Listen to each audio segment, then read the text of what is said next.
পেটে সন্তান লইয়া মা যদি বেশি বেশি মিষ্টি খায়, সন্তান বড় হওয়ার পরে মিষ্টি প্রিয় হয়।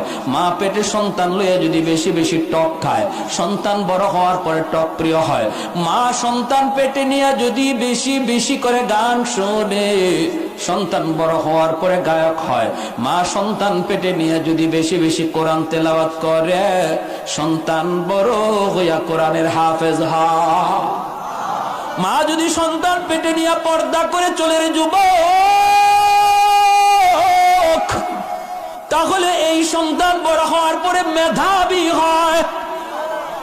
আর পেটে সন্তান নিয়ে যদি মা বেপরদায় চলে, তাহলে এই সন্তান বড় হওয়ার পরে বোকা হয়, প্রতিবন্ধী হয়। কোটি টাকা খরচ করতে পারো সন্তানের পিছনে, মেধা খুলবে না, মেধার বিকাশ ঘটবে না, কারণ মা পেটে নিয়ে বেপরদায় হাঁটতো।